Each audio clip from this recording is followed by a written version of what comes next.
Hey everybody, I finally made it. I was having some technical difficulties. At the last minute, I knocked everything off of my table. But anyway, welcome. This is our for anybody new here, this is our Missing Person Monday live stream. We do this every week. Today we are featuring, I think I have six cases from Maryland to share with you. And unfortunately, on a lot of these, because some of them are older than I normally feature. There wasn't a whole lot of information aside from what was on the Charlie Project. I think I found maybe an article, short articles for maybe 2 of them, but well, you know, what we have is better than nothing. So sorry if I seem a little flustered. It's been a long day. It's been a long work day. So I work today and I do Spark deliveries, grocery deliveries from Walmart. And of course, we have a winter precipitation that's supposed to start sometime tomorrow into Wednesday. So everybody in Arkansas goes crazy buying their bread and milk and eggs and whatever else for their, apparently they make bread and milk sandwiches. I don't know. I've never understood it and I've lived here all my life. So I worked late today delivering, but anyway, let me get myself centered here. It is good to see everybody here. Let us see who is here. And I don't know if hopefully my camera's all set up right. I don't know. Like I said, I knocked everything off like literally while the intro was rolling. So I had to scramble to get everything set back up. It's Monday. All day long it's been Monday. Chris is here. Good to see you, Chris. Always. Miss Barb is here from Timmy's Legacy. Hello, Miss Barb. Good to see you. And Miss Marion Tate is here. Always good to see Miss Marion. Miss Paula is here. Hello, Miss Paula. I hope you're doing well tonight. Let's see. Miss Dandy is here. Hello, Dandy. Good to see Dandy here. Haven't seen Dandy in a while. Good to have you here. Michigan Wifey is here. Also haven't seen you. Feels like I haven't seen you in a while either. Good to see you. Make sure I don't miss anybody. Grand Kitchen 5412 is here. Welcome. That's a new name for me. So welcome. Good to have you here. I'm glad you found us. Oh, and I just saw Junior. There's Junior. Hello, Junior, in Michigan. Good to see. Always good to see Junior, one of my OGs. All right. I think I've got everybody that is here right now. But good to see everybody. I hope everybody is staying warm, staying dry, staying whatever kind of weather is happening in your part of the world, wherever you may be. It's going to get cold here in Arkansas. Cold for Arkansas. Cold for Arkansas. Yes, thoughts and prayer. Chris says thoughts and prayers for Kentucky. Yes, I think they got hit with some severe weather, some tornadoes. So yes, definitely thoughts and prayers to anybody and everybody affected. It is good to have you back, Miss Dandy, always. Miss Dandy is one of my OGs, my original gals, too. She taught me a lot. And I'm still learning. You know, we never quit learning. When I first started doing live streams, and so Dandy showed me the ropes, so I'm forever grateful for her for that.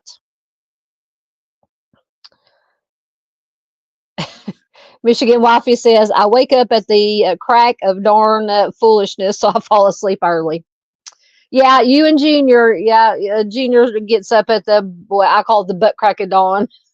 So he usually goes to sleep early too. Floods, yeah, they've been having floods too. Yeah, I think somewhere is where it might have been Tennessee or Kentucky or both. I know somewhere around there also had some tornadoes also. All right, so I think I have everybody. So before, I want to take just a second. First, I have to take a second to blow my nose. 1 second. Be right back.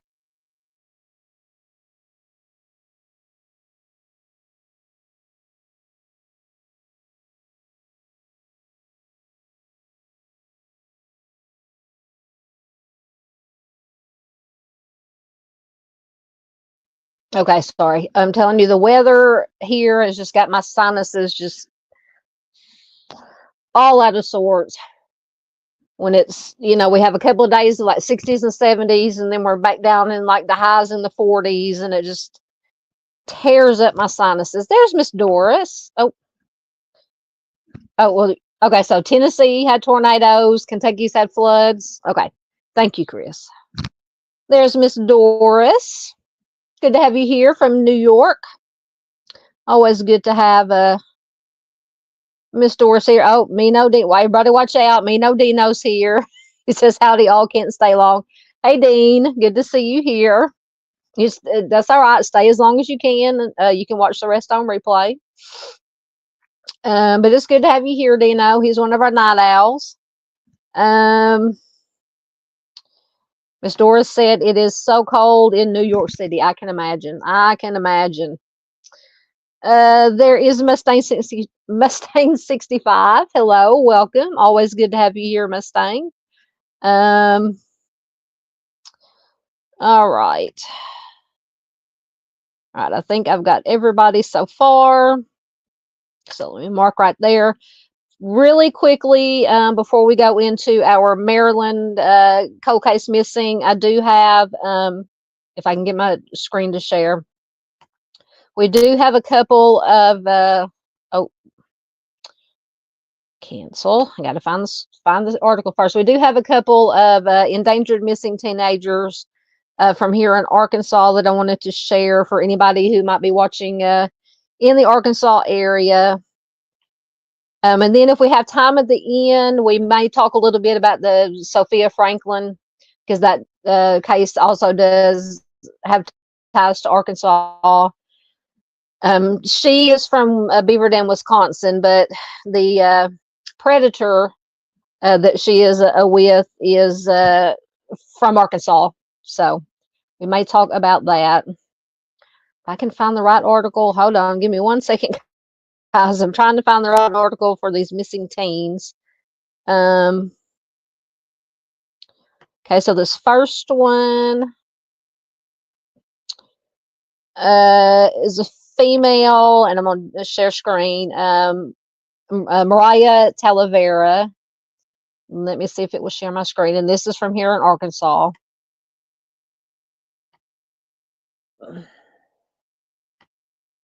May take a minute for it to pop up on the screen,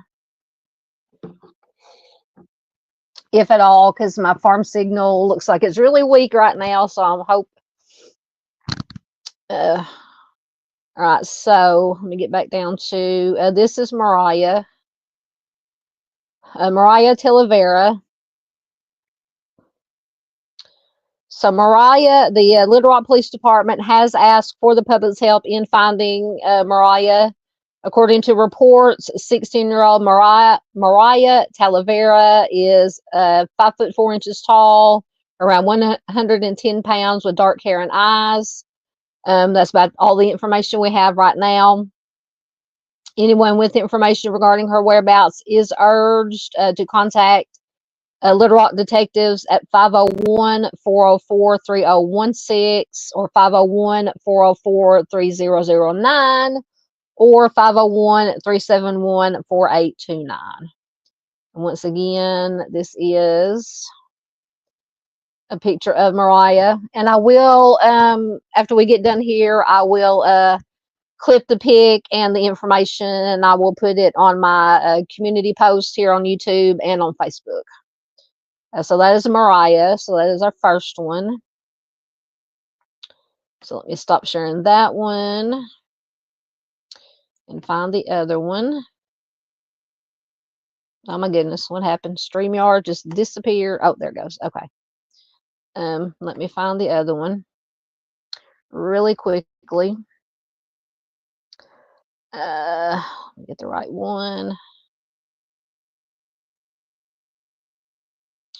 All right, and this one is a young man.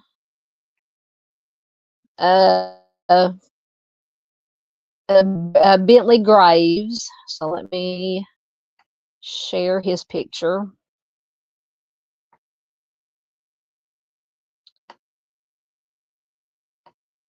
All right. See how long it takes to pop up.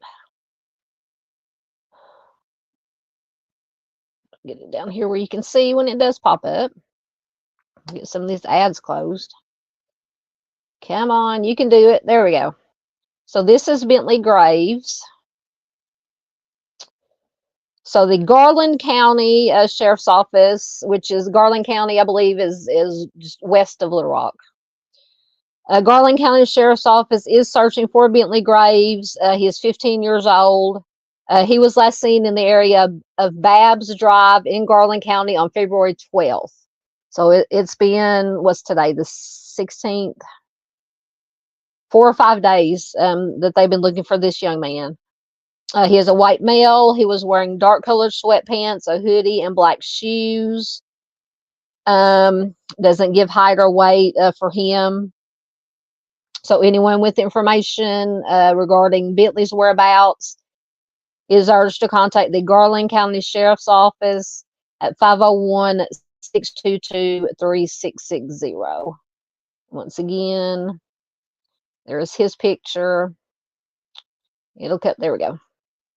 And once again, I will clip this, crop this pic and this information and put it here on YouTube and on Facebook. So please, if you would, no matter where you're at, share it anywhere and everywhere you can, so as many people as possible can see it, and try to bring these young people home. All right. So we'll stop sharing that. Let me get my first article loading. Let me see what you guys got over here.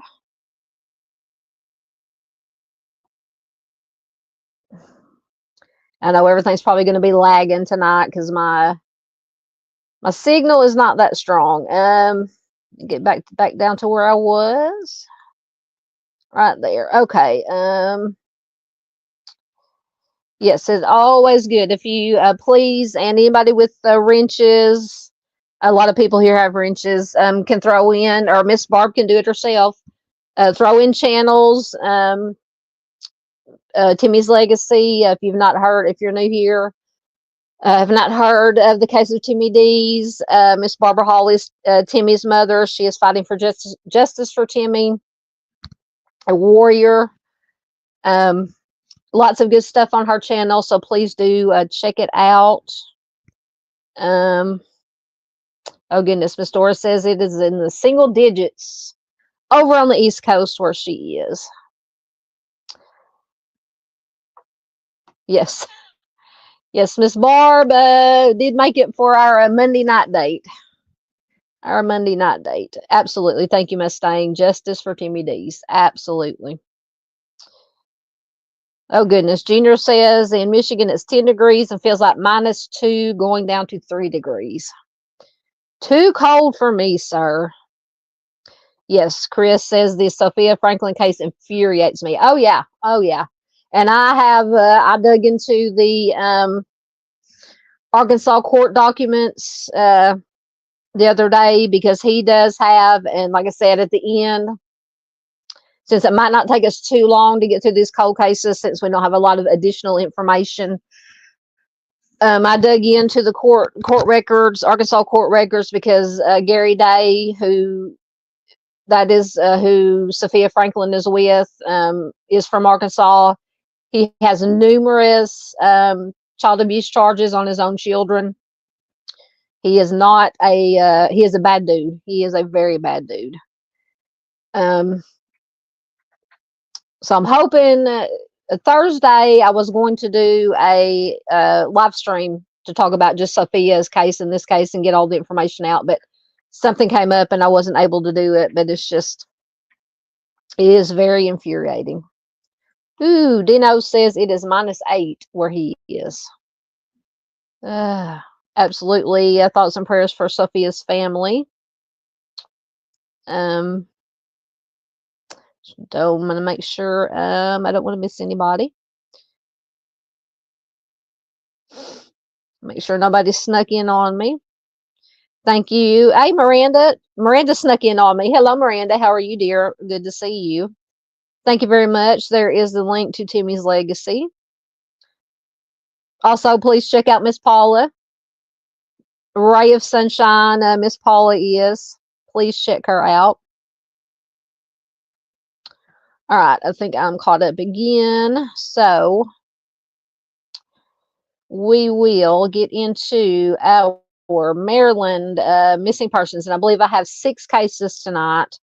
Like I said, unfortunately, I was not able to find a whole lot of extra information on these cases tonight, aside from the name misinformation and the Charlie Project information. But, well, it's better than nothing. It is better than nothing. Ooh, Miranda says it is -5 where she is in Michigan. Y'all can keep that up there. I know it's going to get cold for Arkansas. It's going to get cold here, but I don't think we're going to have any minuses. Maybe, well, no, maybe wind chill. I don't know. All right. So our first missing cold case we're going to look at tonight is Catherine O'Neill Anderson. So Catherine was last seen on April 20th, 1979 from Annapolis, Maryland. She is a white female. She was 24 years old when she went missing. She'll be 70 years old as of 2025. When she went missing, she was 5'3", 100 to 110 pounds, with blonde hair and blue eyes. She does have a scar over her left eye, and her nickname is Kitty, Kitty. She was last seen wearing a pink V-neck pullover sweater over a blouse, tan trousers, or a greenish blue corduroy slacks, Dr. Scholl's sandals, a silver bracelet, a silver band ring, a silver ring with a blue stone, and a brown and white beaded necklace. So Catherine had her metallic blue van with Maryland license plate repaired at Tate Dodge Chrysler, which is on West Street in Annapolis, Maryland, on April 20th, 1979.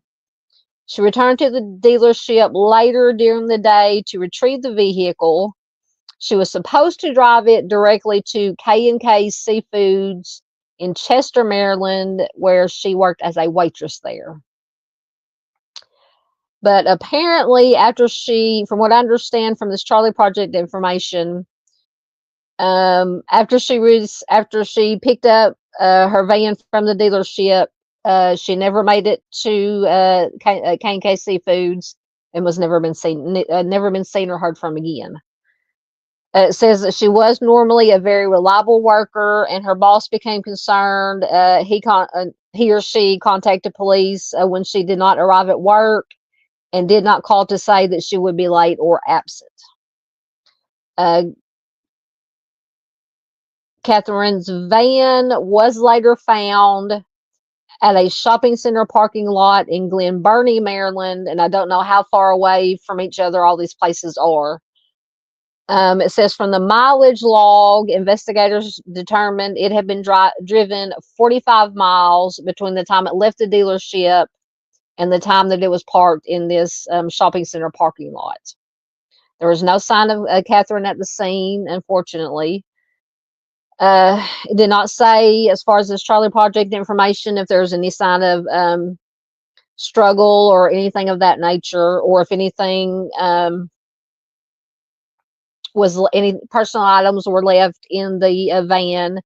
It does say that she was believed to have been carrying no credit cards and only about $20 in cash when she went missing. She was a student at the University of Maryland at the time of her disappearance. She lived with her boyfriend in Chester.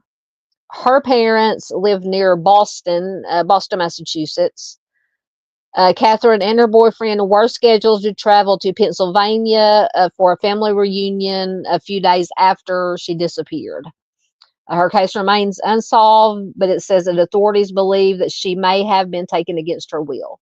Now, whether or not it was by somebody she knew or a stranger, it did not give that information.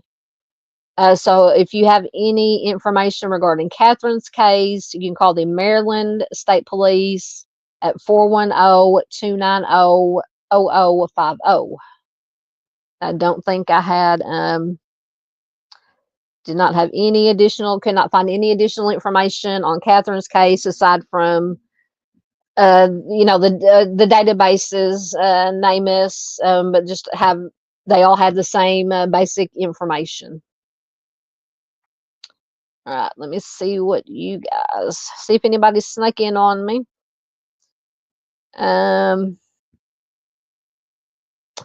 Dandy says it is 42 in Colorado at the moment, almost swimsuit weather.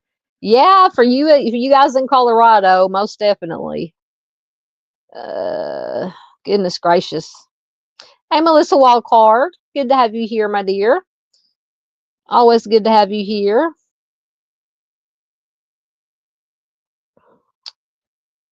Just making sure. Oh goodness, Miranda said, I'm assuming your fur baby said, I had to take Finn to the vet today and it was bitterly cold, below zero, with a windshield. I know that windshield. That's why when I was working today, because it did get up to the low 40s today, but the sun was out today. First day the sun has been out here in Arkansas in probably almost a week.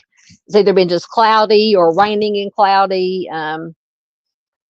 So it wasn't too awful bad. I made it with just a pullover, hoodie, and a long sleeve hoodie t-shirt and one of my flannel shirts. So, but now the wind was blowing, so that makes a difference. Does make a difference. Good question. Miss Paula says, why is she considered missing? She did not show up at, which that is a good question. She did not show up at her work. She didn't call in. Like I said, I just hate it when I can't find any additional information, like interviews with, I usually like to find interviews with family members or law enforcement, especially family members who could say, this is, uncharacteristic of her, that, she wouldn't just leave of her own accord. So I'm assuming that this would be uncharacteristic of her, that she wouldn't just leave of her own accord. It didn't say she was having any kind of problems. She had a job. She was a student at the University of Maryland. She lived with her boyfriend in Chester. The only thing it said is she and her boyfriend were scheduled to travel to Pennsylvania for a family reunion a few days after she disappeared. So I'm just going to go on the assumption, like I said, since this is all the information we have, that this will be out of the ordinary for her to just disappear and not have any contact with family, friends, her boyfriend, anything of that nature. But that's a good question, Miss Paula. Yep, Chris says I'm hoping that she is found ASAP. Absolutely. Chris also says I've seen a lot of cases where people who are blonde and blue-eyed are targeted by a lot of people. Absolutely. Oh, Netflix, I can watch it. Melissa says today I watched the new doc on Netflix of Gabby Petito. Melissa said it was good. I'll have to check that out, most definitely. Most definitely. All right, so let me mark right there. All right, next we have Santiago James Benitez, and I should have already had his information loaded. Let me get it up there. So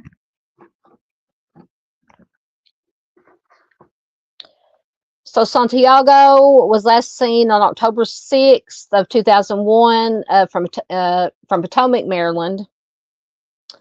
He is a Hispanic male.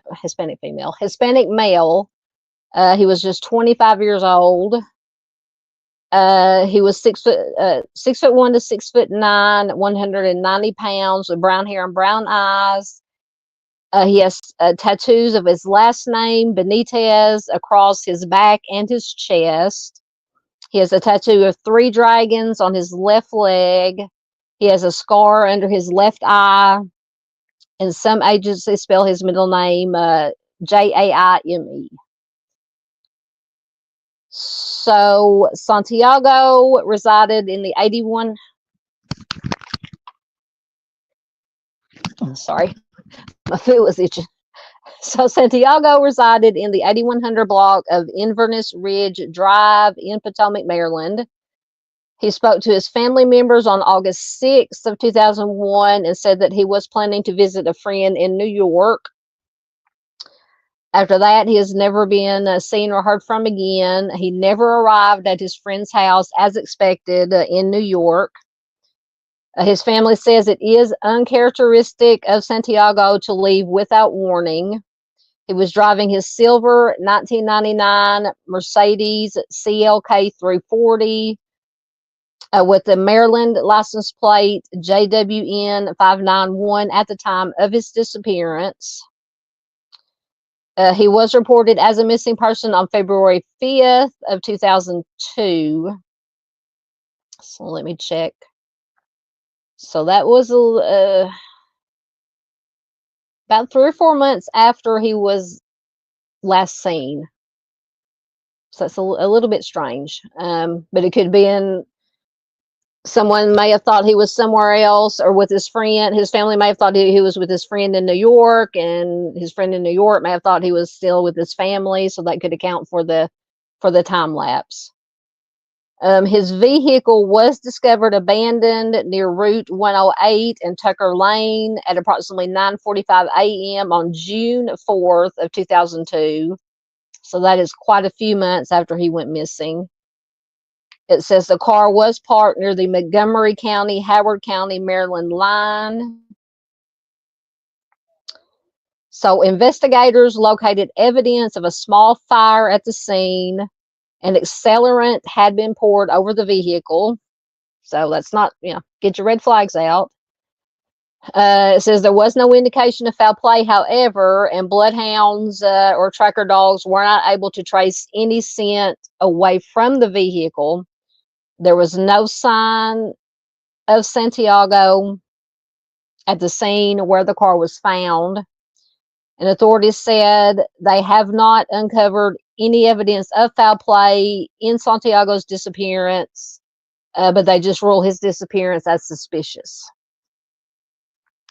So, to me, obviously, the thing that stands out in this one is the fire. They located this fire at the scene. Accelerant had been poured over the vehicle. They were not able to trace any scent, Santiago scent, away from the vehicle. There's no sign of him in that area. So, does that mean for some reason or another he wanted to leave of his own accord? It says he was going to visit a friend in New York, but he did not arrive. So did he, for some reason or another, decide to burn his vehicle, or something afoot, something nefarious going on, and somebody else, they did something to him and then tried to set the vehicle on fire? This is a very, very strange. Let me see. I don't think I had any additional information on him, unfortunately. So what do you guys think? Yeah, to me, the fire and the accelerant on the vehicle is very, very suspicious, in my opinion, in my unprofessional opinion. Oh, I got to give you the. So if you have any information in Santiago's case, you can call the Montgomery County Police Department at 301-279-8000 or 301-279-1602. So to me, very, very strange about the accelerant and the fire. As Paula says, you're talking about the Gabby Petito. You're going to watch the Gabby Petito new documentary. Miranda says she saw an interview with Gabby's mom and stepdad on Surviving the Survivor. Yeah, that's yeah. Chris says Santiago's case is kind of crazy because someone tried to set his vehicle on fire. I know. I mean, to me, this is just my opinion, just speculation, or just. I mean, what reason would he have? Why would he just set his own vehicle on fire and disappear? I mean, to me, in my opinion, just my opinion, it would make more sense that somebody else, unfortunately, that somebody else did it and may have done something to Santiago. Yep, I knew Miss Barb would have her red flags out. Absolutely. It's just, and it's just so, like I said, so frustrating that I was not able to find any interviews with family members, law enforcement. I mean, usually even just right after it happens, you can find some kind of article, and I did find, when I say I didn't find any, I did find some articles, but it was just basic information. I mean, not even as much information as it gave in the Trolley Project, just that he was missing, and gave his statistics and who to call. But yeah, it's just very frustrating, and just, I don't understand the fire, the accelerant. All right. Next we have Julia Christine All. Let me get her information.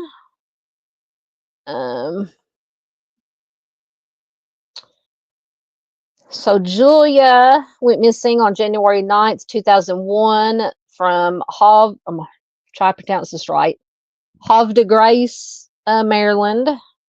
She is a white female. She was 39 years old at the time she went missing. She'll be 63 years old as of 2025.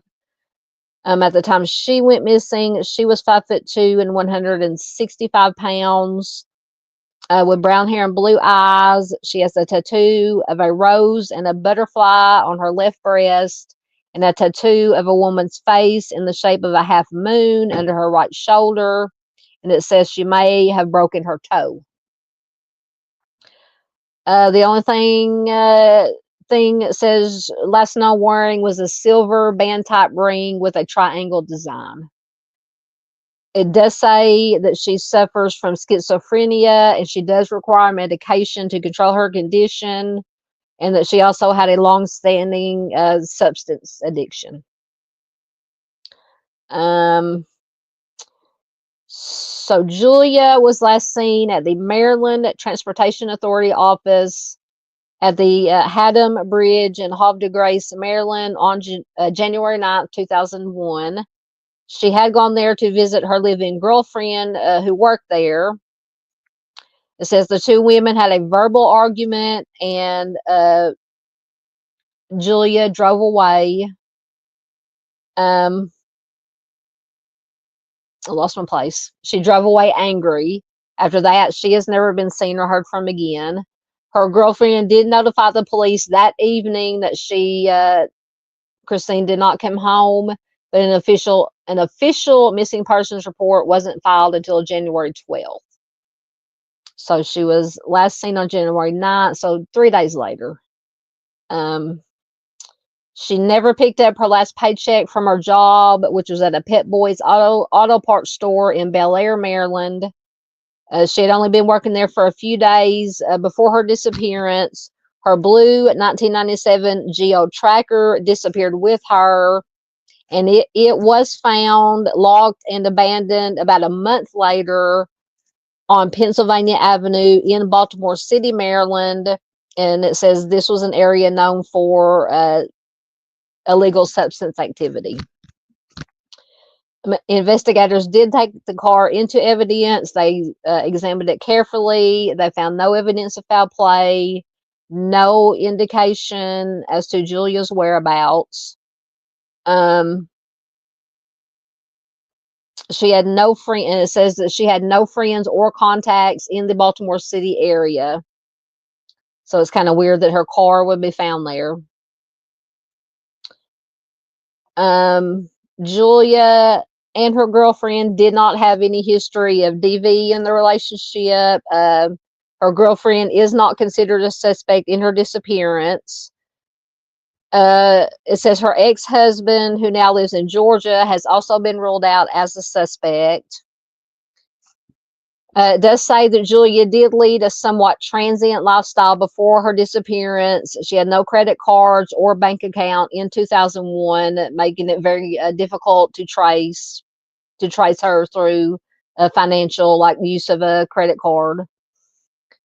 She was released from a drug and alcohol rehab facility just a few weeks before her disappearance, and it says that she may have relapsed right before she went missing. So unfortunately, that might have something to do with it. Julia's mother and sister lived in Pennsylvania in 2001. It says Julia was close to her mother and kept in close touch with her. Unfortunately, now her mother is deceased. It says police have lost track of Julia's girlfriend, but they are still in touch with Julia's sister. Authorities are uncertain what caused Julia's disappearance or whether she is still alive. The circumstances of her disappearance are unclear. Now, according to Charlie Project, they said they do not suspect foul play. But we all know anything is possible until we hear anything otherwise or find any other information. Everything is still in play. So if you have any information regarding Julia's disappearance, you can call the Havre de Grace Police Department at 410-939-2121. And let me see if I have, nope, did not have any additional information that I could find on Julia.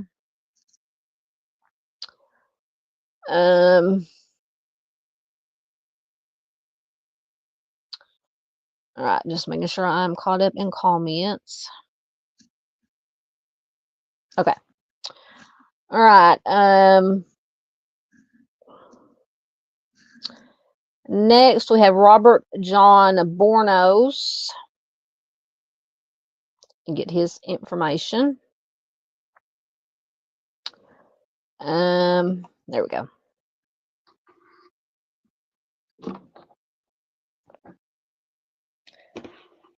So Robert was last seen on April 19th, 1993 in Easton, Maryland. He was, as a white male, he was 25 years old when he went missing. He would be 57 years old as of 2025. At the time he went missing, he was 5'8" and 165 pounds with brown hair and brown eyes. He does have a tattoo of a heart on his left arm, and his right ear is pierced.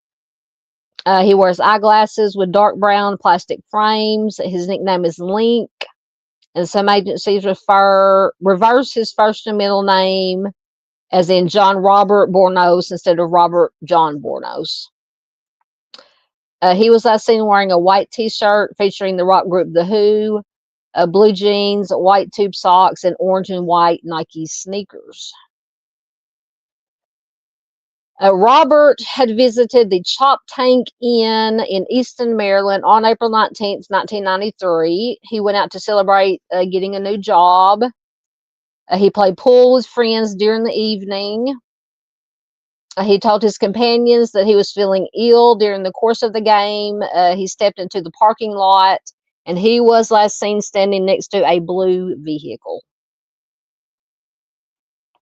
So Robert, after that, he was never seen again. His family did find his vehicle abandoned in the parking lot of a butcher shop 7 miles from the Chop Tank Inn approximately 1 week after his disappearance. But he was not reported missing for another 5 years. So my question is, why did, I mean, not judging, blaming, or shaming, but why wait 5 years to report? I mean, granted, let's see, he was 25 years old. Adults have the right to go missing, but, 5 years later, seems a little bit odd to me. So when they found his vehicle, there was no sign of him at the scene. So what makes it even stranger about waiting 5 years to report him missing is it does say he was close to his parents and his sister, but he and his wife fought frequently, and the police had to respond to their disputes. It says foul play is suspected in his case, and his family does believe, unfortunately, that he is deceased. Some agencies may list the location of his disappearance as Cordova, Maryland. So am I the only one that finds it, especially, like I said, it was close to his parents and his sister, but they did not report him missing for, let's just make sure I read this right. He was not reported missing until 5 years after he was last seen. But at any rate, if you have any information regarding Robert's case, you can call the Maryland State Police at 410-822-3101 or 410-290-0050. Now, I think I did actually find maybe a little article here on Robert's case. So this article, I'm just making sure I don't dump my drink. This article is from September of 2021. It says Trail to the Truth. Link, which was his nickname, Link Bornos. Let me see if I can get rid of these ads out of my way. It says a lot has changed since 1993, but for one Talbot County family, the painful reminder of a missing loved one has remained the same. I just want to find him, to put him to rest. Please, somebody, a call for help after 28 years of asking what happened to Robert Bornos. He is a son, a brother, but to most, he's just Link. Wasn't there a video game? Was it Zelda that one of the characters' name was Link? I'm just wondering if that's where his nickname came from. His sister Cheryl Graves says he was always cutting up, doing something, making everyone laugh. That was Link. His aunt Darlene says he was always happy. He was a little bit ornery, but whatever you ask him to do for you, he would do it. April 20th, 1993 would be a date the Bornos family would never forget. That night, Link was out celebrating a new job at a bar that was what's known as the Chop Tank Inn in Easton, Maryland. After ending a complicated relationship and moving back in with his mom, a drink seemed the perfect way to celebrate his next chapter. But that drink may have been the last that he would share with anyone. At some point, he told his friends or other people at the bar that he felt ill and was last seen leaving the bar. That was the last time anyone has heard or seen from him. Maryland State Police Detective Christy Pluschak confirms Link did arrive to the bar with friends on the evening of April 20th, but it's what happened next that leads to more questions than answers. So these questions are, how did Link's car end up in a nearby butcher shop parking lot? After his family found out, this says 5 days. After his family found out, why did it take roughly 5 days to open a missing persons case? So maybe the Charlie Project information was wrong. It said 5 years, so maybe 5 days. That would make a lot more sense. And more importantly, where is he now? Cheryl explains he would go off for a few days, but he would always tell me where he was and when he was coming back. And then I didn't hear anything from him, and I knew something was wrong because that was not Link. Detective Pluschak says it would be highly unusual for Robert Bornos to leave in this fashion without saying anything to his mother or his siblings or his friends. With no concrete leads and the clock ticking, the Bornos family took matters into their own hands by creating homemade missing persons posters with Link's picture. These flyers flooding Talbot County in hopes that someone would recognize him and come forward with information. Detailed on the page what Link was last seen wearing, the Who t-shirt, jeans, glasses, and orange and white tennis shoes. Years of efforts to canvass his name across the county, but still the trail has gone cold.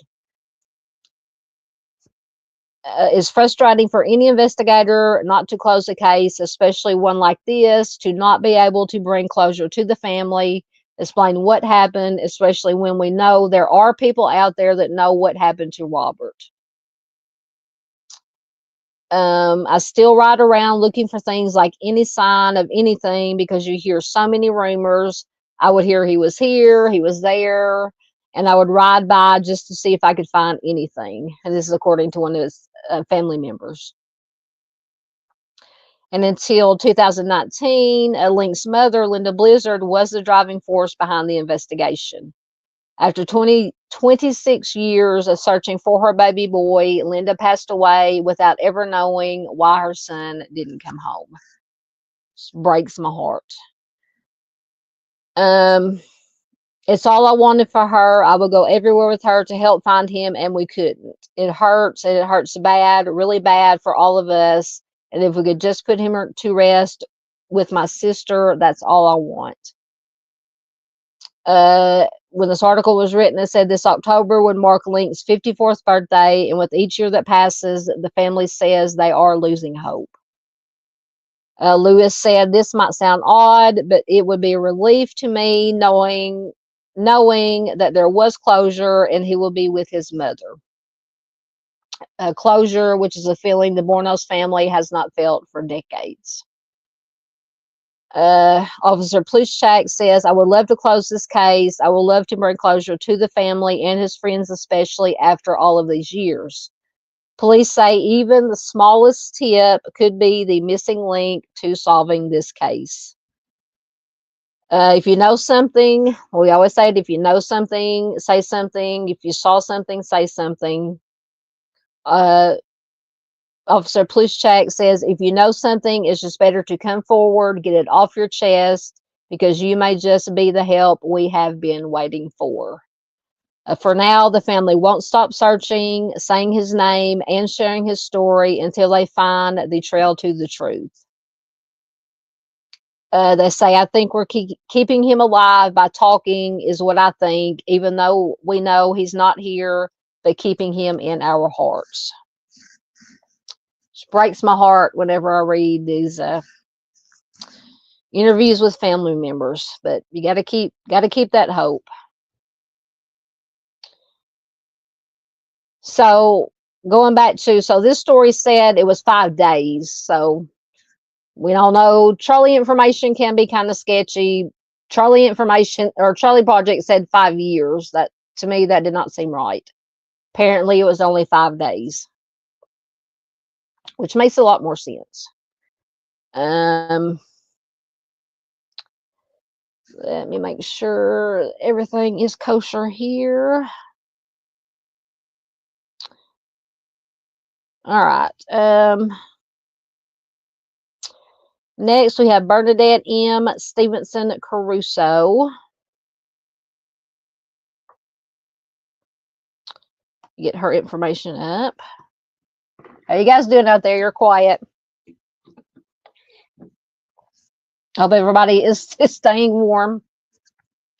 All right, so Bernadette was last seen on September 27th, 1986 in Baltimore County, Maryland. She is a white female. She was 23 years old at the time she went missing. She will be 61 years old as of 2025. At the time she went missing, she was 5'4", 190 pounds, with blonde brown hair and green eyes. She does have a mole on her left cheek. Her ears are pierced. She was last seen wearing a black tank dress over a pink tank top, a pink belt, sheer pantyhose, pink flat shoes, a pink, I lost my place.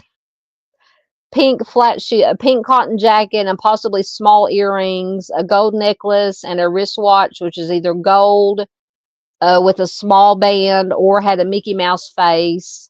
And she was carrying a bag containing a pink and black jacket. Right, I got all that information. So Bernadette was last seen leaving Shaw's jewelry store in the East Point Mall in northeastern Baltimore County, Maryland on September 27th, 1986. She had completed her work shift at the jewelry store. She was seen entering her car in the mall's parking lot at approximately 5:05 p.m. that day. She had told a co-worker that her estranged husband, Michael Caruso, had called her and she was going to meet him to discuss something. After that, Bernadette has never been seen or heard from again. She was supposed to call a friend later that day, but she never did. The vehicle she was driving, which is her grandmother's gray-green 1982 Chevy Cavalier with Maryland license tag 5YW097, has also never been recovered. Bernadette was separated from Michael. He was a Baltimore City or Baltimore County police officer at the time of her disappearance. And they were involved in a bitter custody battle over their 3-year-old daughter. Their daughter was spending the weekend with relatives on the day that Bernadette vanished. Does not say if it was with her relatives or his relatives, her father's relatives. So Michael was later fired from the police department after being convicted of abusing a prisoner. Witnesses also reported that he often threatened Bernadette, his wife, but he has not been charged in her case, nor has he or anyone else been named as a suspect. Just going off this information, and of course we know when you start looking at suspects, you work from the inside out. So of course the spouse, significant other is always going to be the first one to look at.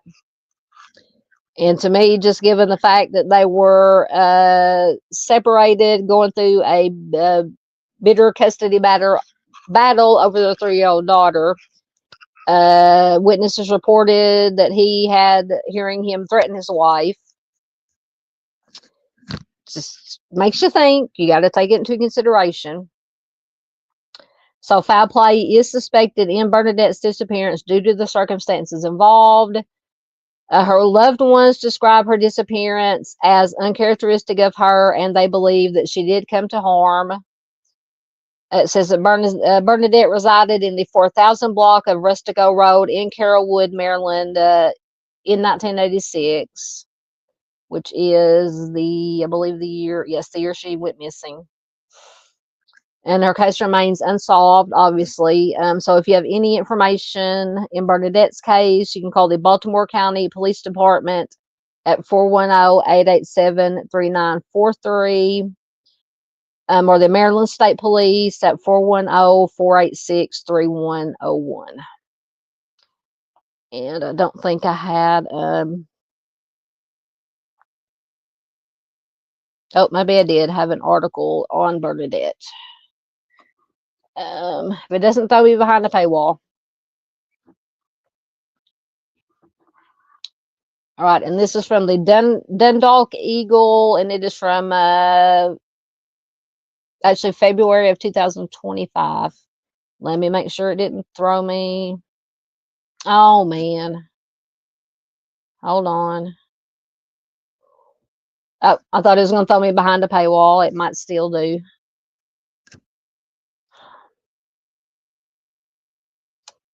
Man. Hold on.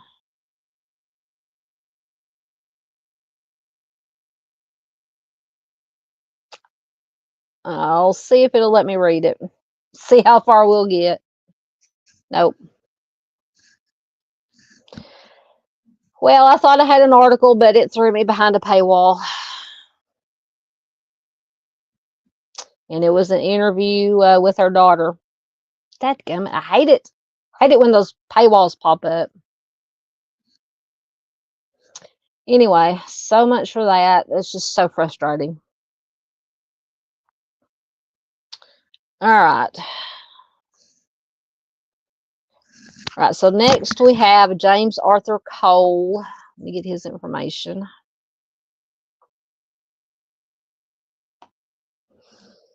I hate those paywalls. So James was last seen on April 12th, 1994 in Severna Park, Maryland. He is a white male. He was 21 years old at the time he went missing. He would be 52 years old as of 2025. At the time he went missing, he was 5'6" to 5'7" and 140 pounds, with brown hair and brown eyes. His nickname is Jimmy. Excuse me. His hair was shoulder length at the time of his disappearance. He has a tattoo of a black widow spider on his right forearm.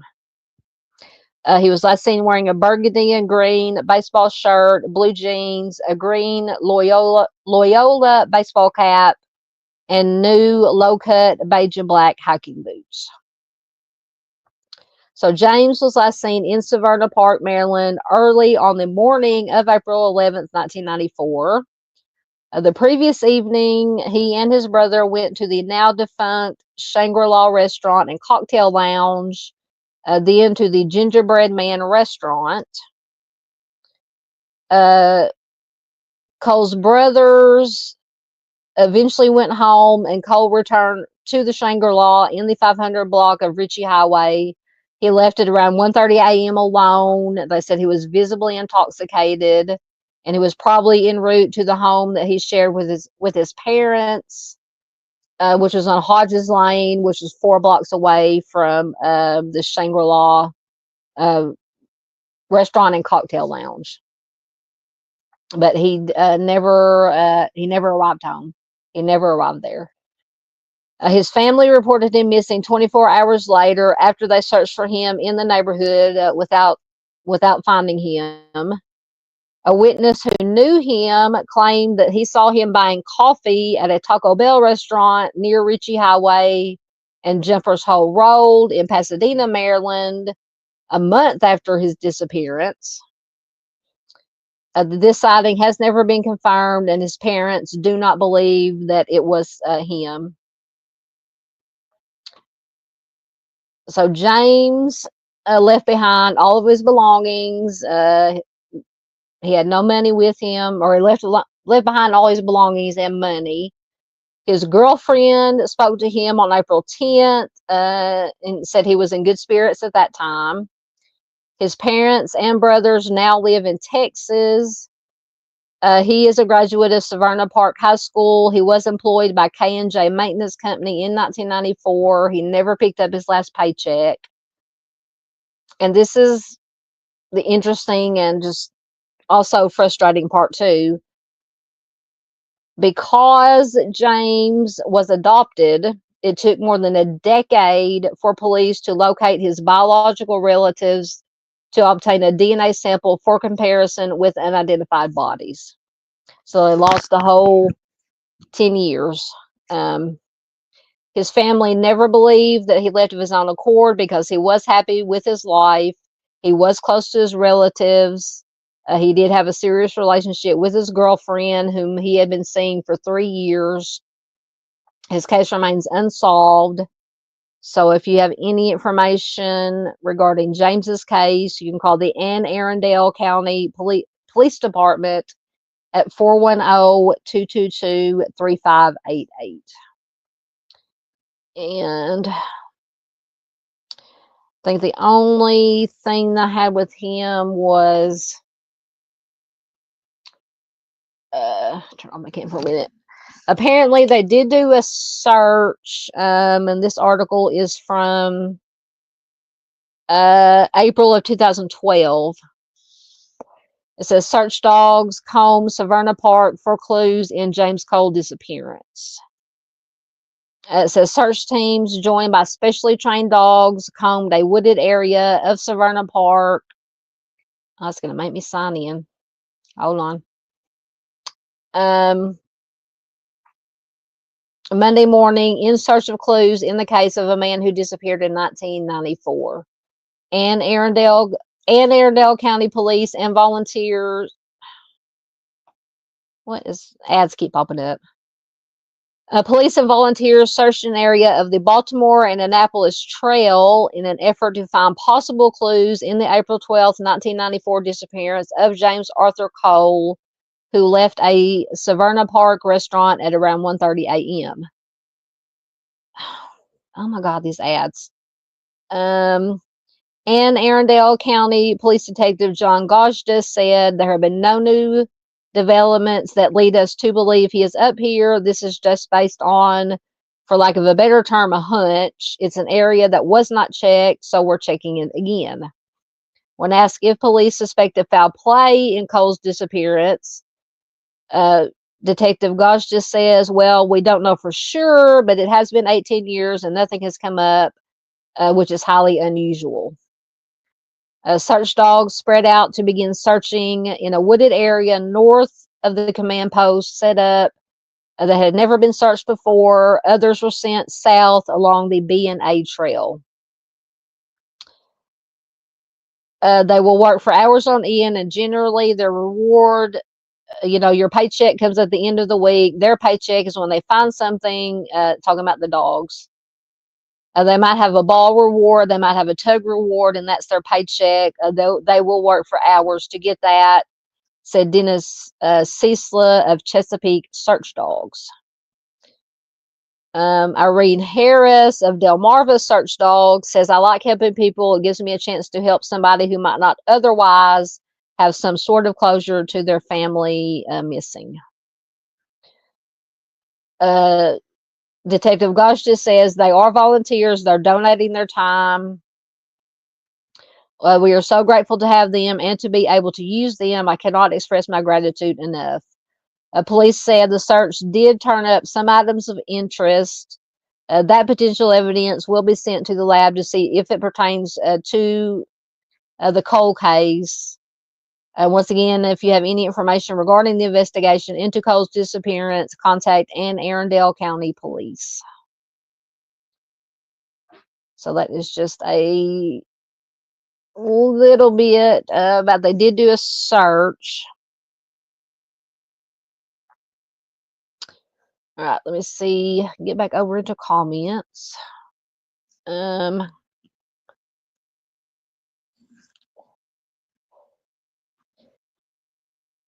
just, oh goodness, hold on. Cancel. I almost took myself out of the studio. Hi JP, good to see you. Good to see you. Yes, there is JP's channel. Good to see you, sir. I hope you're doing well tonight. All right, I think that might have been the last one we had. I told you there was not a whole lot of information. All right, yep, that was the last cold case I had for the night. Lord, where have I only been here on it? Only been here an hour. Let me see what I can find. Oh yeah, we were going to talk about the Sophia Franklin since we have time.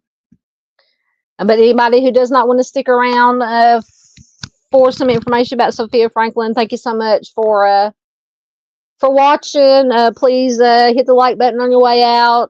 Share it anywhere and everywhere you can to get this cold case information out there to as many people as possible.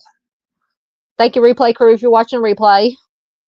We love you guys. Thank you, lurkers. We love our lurkers.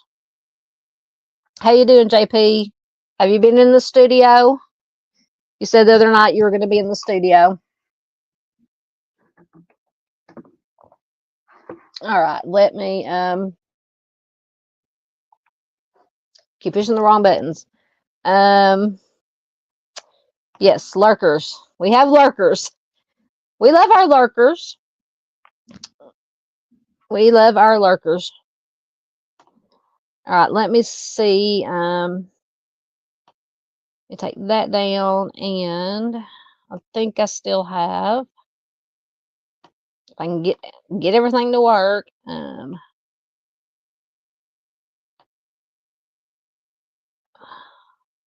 Okay, so this, and I think I have a couple of.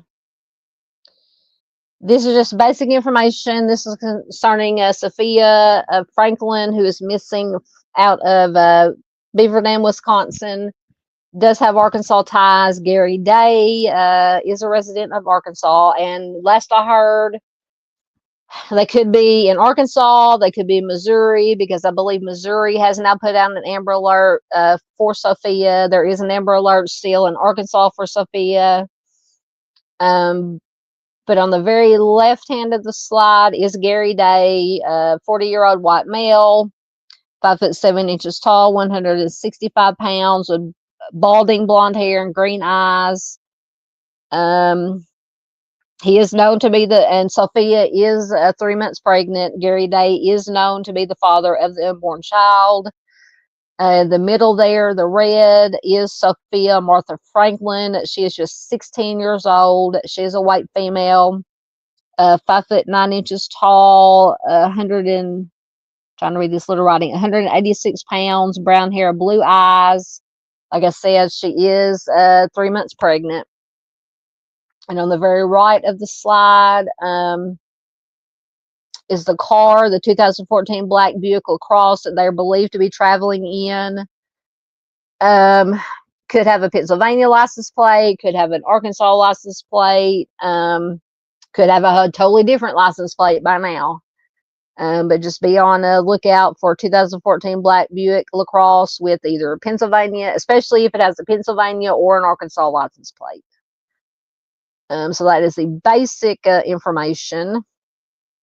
Yeah, creepy. Yeah, very creepy. And I'm telling you, like I said earlier, for anybody who wasn't here, I did go onto the publicly available where you can get Arkansas court documents, and he has had previous convictions for harming children, his own children. One was 4 months old. One was 4 years old, I believe.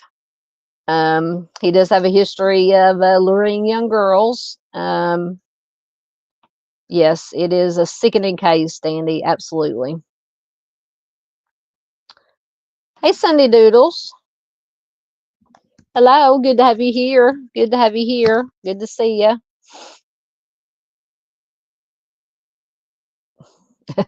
That's one way to put it. JP says, "What the almighty donuts without sprinkles?" Yeah, this case is. So let me find the articles I have. Oh, I hope I didn't. So here is. Let me go back over here. And so the other day, her mother actually did release. What's going to make this bigger on my screen so I can read it? In an article the other day, her mother did release. I believe this picture here on this slide. It was taken on February 1st. I believe one of the last pictures that was taken of her shows her with wearing glasses with lighter colored hair. And her mother did give some information that had not been released previously. Says Franklin's mother sent out some more information that was not in the original Amber Alert in hopes of finding Sophia. It says she is wearing glasses. It says she does not look pregnant right now. It says that she has been dealing with hives on her arms, legs, and even her face. Her eye makes an involuntary movement when she chews. She has been struggling with morning sickness. And it said that she has been wearing a rose gold ring with a pink heart-shaped gem on her left hand. Now, I don't know if this was a gift from Gary Day or if it was because it said that she had just been recently wearing it, or if it was maybe something her family had given her. So that is some information that has not been yes, absolutely, Paula. The suspect, Gary Day, is the father of the baby. Absolutely. Let's see what else I had. Her parents also released a public statement the other day. They said Sophie has been, and this was one day last week or this weekend. Sophie has been gone for a week. We don't know what to do other than wait and pray. It's a torment. Her absence is felt every moment. There is so much on the horizon for you, Sophie. Hard things, yes, but good things too. And your family is here for all of it. We aren't going anywhere. We just need you to come back. Your value is not found in how much money you make, how hard you work, or even the affirmation of others. Sophie, you are a soul made by God and fully known by God and entirely loved by God. You are a gift to us. For all our family and friends, thank you. Please don't stop sharing. Sophie needs to be home. Please let law enforcement know if you think of anything that might be significant in getting her back. So that was her family statement that she released. I'll leave this up here with, once again, the picture on the left is either the last picture or one of the last known pictures that was taken February 1st before she disappeared. Yes. Hold on. There it is. JP says, sounds like she was conned into leaving home. Yep, Miss Barb says, it is tormenting. Yes, definitely red flag city. All right. Yes, he is hideous. If I get, okay, let me, this article is from the New York Post, is from the 12th. So about 5 days ago. So I'm about to knock my camera off again. Hold on. Okay. Parents of missing 16-year-old feared taken by man who impregnated her, opens up about their torment. Actually, I think I'm going to share the screen because it does have some more pictures of Sophie. So let me take that down and that down. Okay. Let me share my screen because it does have pictures of both Sophie and Gary Day. So let me see if I can get it to share.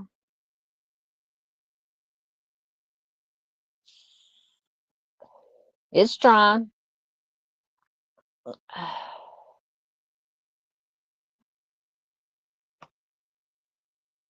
No, it is one car with either a Pennsylvania, well, either known to be either a Pennsylvania license plate or an Arkansas license plate, unless they have changed. He has changed it once again, but they know for sure it had a Pennsylvania plate at one time.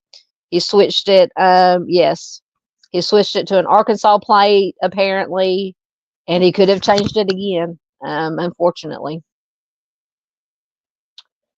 All right. Come on, everything's being slow. Oh, it's an ad. No wonder. Get out of there. Okay.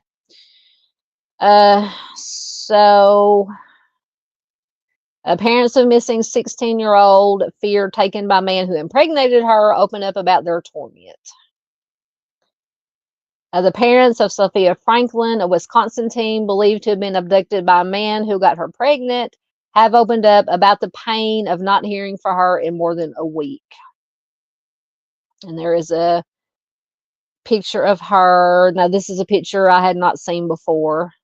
So there's another picture of her with lighter colored hair.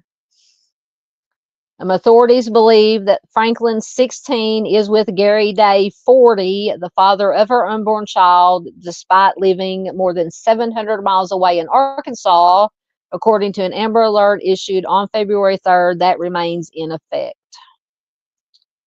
Gary Day, was charged last week with 2 counts of abduction of a child, 2 counts of child enticement.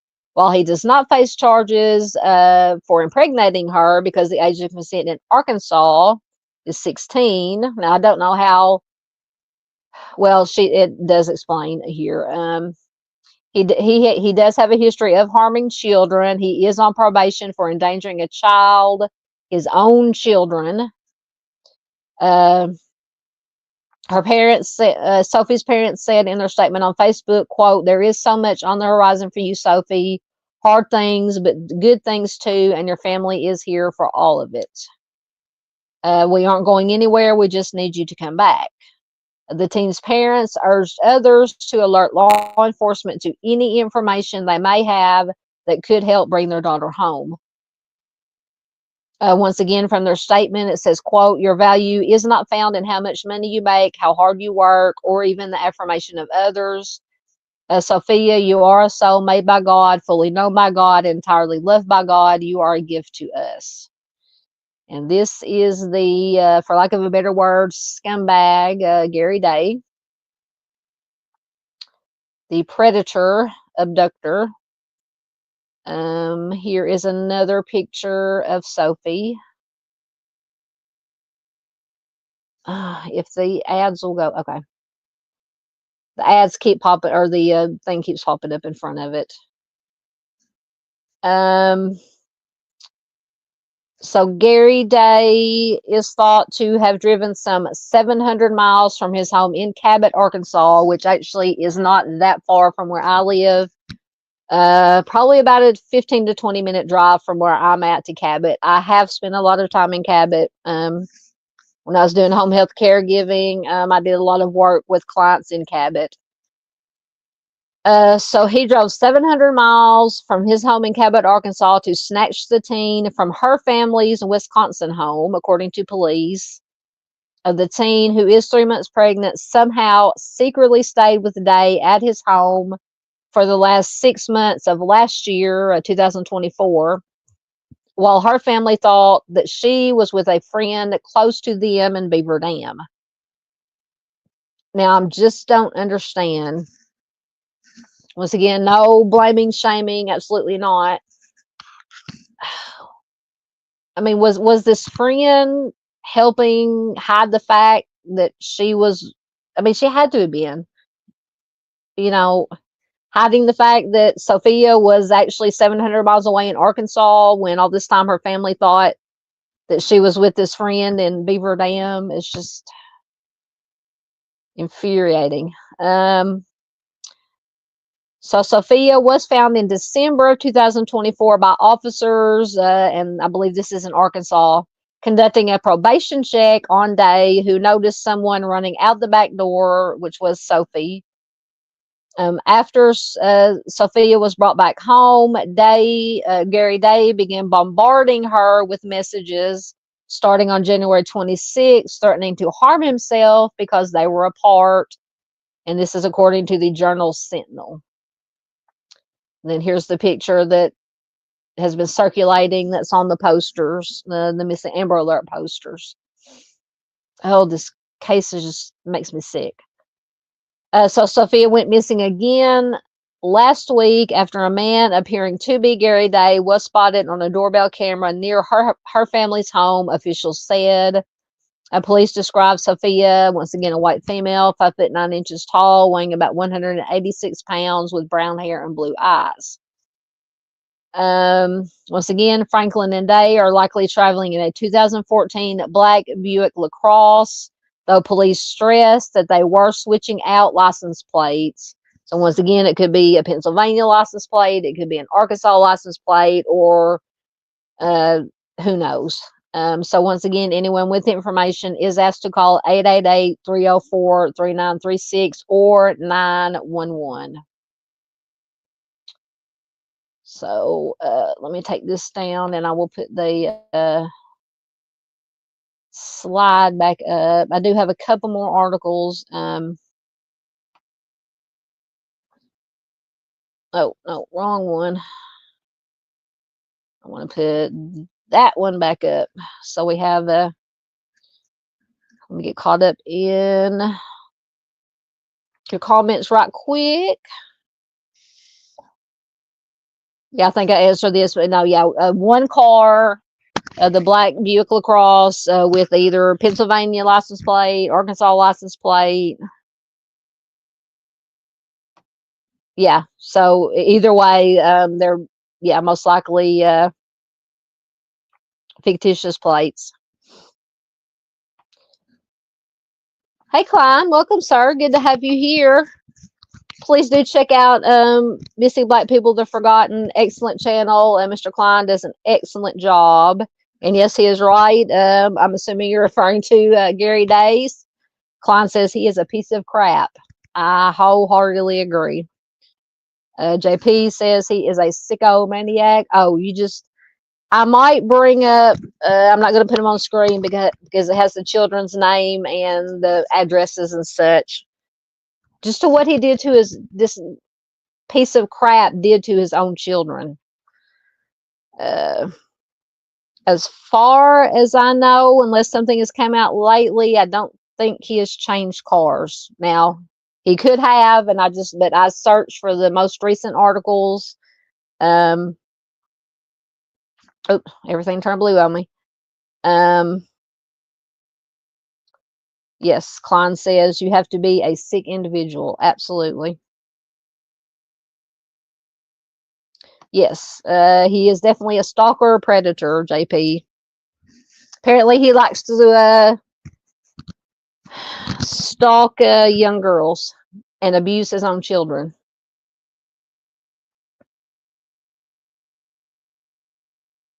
And it's possible. JP says he must have been picked on by girls in school. Yeah, Dandy says he is screwed when they find him. Absolutely.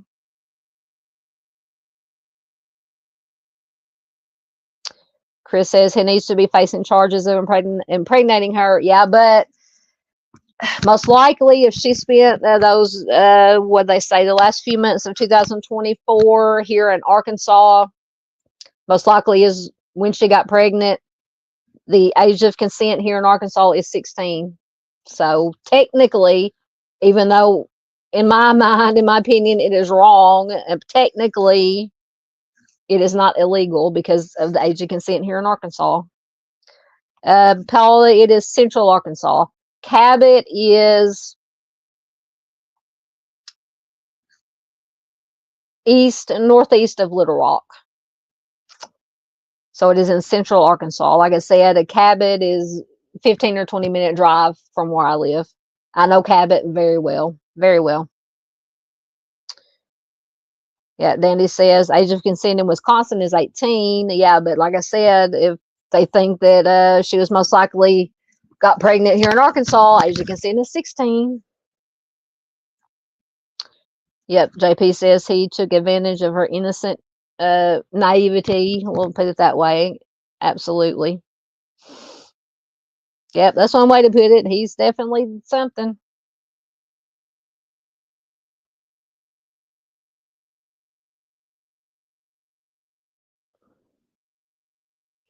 Um, yes, she is from Beaver Dam, Wisconsin, Dandy. That is where she lives. But he drove 700 miles from Arkansas up to where she lives and brought her down here to Arkansas. So, yeah. Oh, yeah, absolutely. Somebody can. I need to give Klein. Hold on. Let me. I thought I'd given Klein a wrench. I think Klein does have a wrench. Yep, he does. But somebody else can post his link. Absolutely. I do that all the time, Dandy. I confuse myself all the time. Okay. So now there is. Let me find the article. A nonprofit that is offering a. This is from one of our local news affiliate websites, katv.com. And it is from the 12th. Nonprofit is offering a $5,000 for information on missing teen at Center of Arkansas Amber Alert. A national nonprofit organization is offering a $5,000 reward for information related to a pregnant and missing Wisconsin teenager who is at the center of an Amber Alert. A 16-year-old Sophia Martha Franklin was last seen at her home in Beaver Dam, Wisconsin on Sunday, February 2nd. Authorities believe that Franklin could be in Arkansas with Cabot resident Gary F. Day. There is a no contact order between between Sophia and Gary Day. An Arkansas Amber Alert was issued for Sophia on Thursday, February 6th. Like I said, I believe there is now, somebody can correct me if I'm wrong, I think there is either an Amber Alert or a missing and endangered alert in Missouri now, I believe. Now, the 1 in 5 Foundation for Kids has launched a multi-state independent search for Sophia. The organization is offering a reward of up to $5,000 for information related to finding Sophia. The reward money comes through the foundation's Crimes Against Students initiative. Once again, Sophia has been described as a white female, 5 foot 9 inches tall, 186 pounds, with blue eyes and brown hair. Once again, Gary Day, they're believed to be traveling in a 2014 black Buick LaCrosse with either Pennsylvania license plate KGW 5186 or Arkansas license plates BBR20L. Anyone with information regarding Sophia's whereabouts is urged to contact the Beaver Dam Police Department at 888-304-3936, or if you happen to see them anywhere, either alone or together, because in one of our local news reports on the TV, they said the other night, if you see one of them alone, wherever you're at, call 911. Call 911. Or if you see them together, definitely call 911. All right.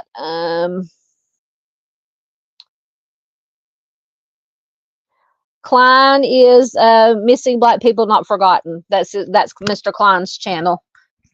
Sorry, Dandy, I forgot you hadn't been here in a minute.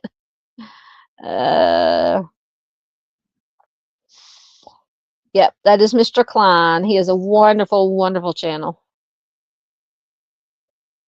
Okay, Dandy's going to be right back. Yes, absolutely. JP says Gary Day has that kind of face you just want to punch. Yes, sir. Let me see. Um,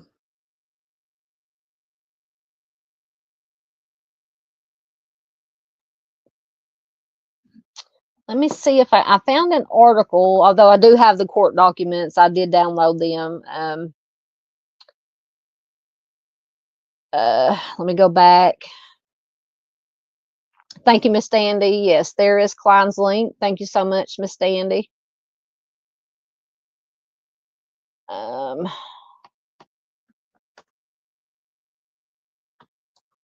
punching on my keyboard. I did find an article. I didn't save it.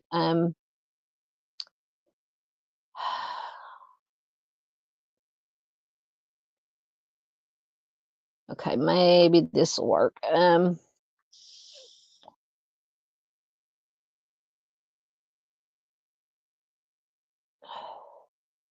Okay, so this article, let me see. Let me make sure this is the one I'm looking at.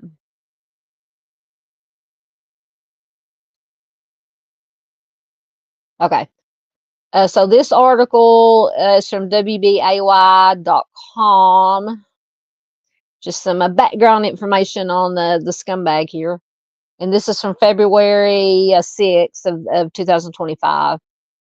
New details about 40-year-old Gary Day are coming from law enforcement in Arkansas. He and missing 16-year-old Sophia Franklin of Beaver Dam are at the center of an Amber Alert that has now extended to Arkansas. Day lives in Lonoke County, Arkansas, and as the search continues for the pair, we are learning more about Day's extensive criminal history. It has been more than 72 hours since the family has heard from 16-year-old Sophia Franklin. She and her unborn child are believed to be with 40-year-old Gary Day of Arkansas. Charges were filed in Dodge County, and I believe that's in, I don't recognize that county. I'm assuming that's in Wisconsin, for abduction. Yeah, because he took her from her house, or she left with him this time from his house, her house. For abduction of a child and child enticement. Let's get down to his. The criminal complaint details that Franklin and Day began communicating online last April through multiple devices. By late July, Day picked up Sophia, and by August 1st, the two were in Arkansas. Sheriff John Staley of Lonoke County says that officers did a probation check on Day in December. They found Sophia at his home. Sheriff Staley says, when we got there, somebody ran out of the back door and the Austin patrol officer caught her. And it turned out she was a juvenile from Beaver Dam. It was Sophia. Gary Day was charged with interference with child custody and contributing to the delinquency of a minor. Sophia did return home after. But on Monday, Franklin's father reported her missing again after camera footage caught her getting into a vehicle with a person believed to be Gary Day. In 2019, so this is going back to his previous charges of his, against his own children. In 2019, Day was charged with endangering the welfare of a minor, first degree, after it was reported that his 4-month-old son, oh, I forgot to put trigger warning for anybody. Trigger warning, it doesn't involve children. It was reported his 4-month-old son broke his femur in Independence County. Doctors noticed more bruising and fractures consistent with blunt force trauma.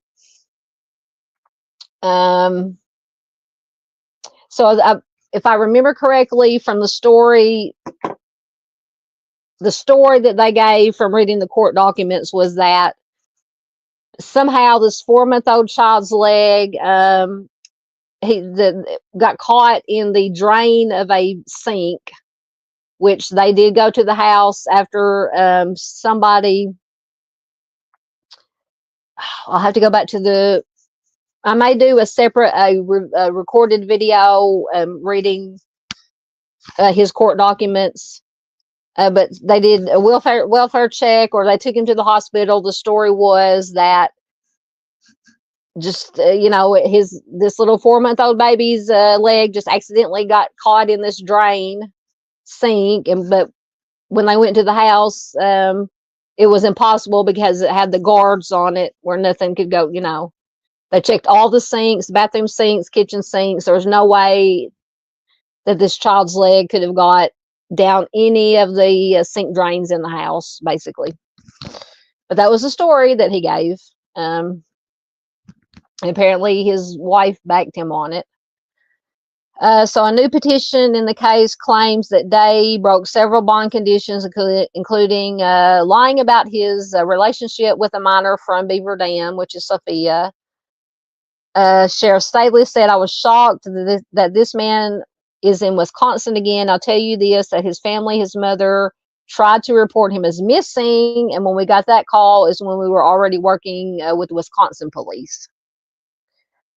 So in 2023, Gary Day was charged with domestic battery in the 2nd degree for injuries related to his then 4-year-old son. And this is in Arkansas and Lonoke County. Sheriff Staley says the prosecutor's office is actively looking at all of Day's cases. Sheriff Staley said, quote, "Gary Day needs to come see us. He needs to turn himself in, go to his local law enforcement. He can come here if it's close by. He needs to turn himself in. Our goal is to get her home safe, and we have done it once. We're going to do it again, or try to do it again." So yeah, this guy is a real piece of work. And I believe with the 4-year-old, let me see if I can get court documents.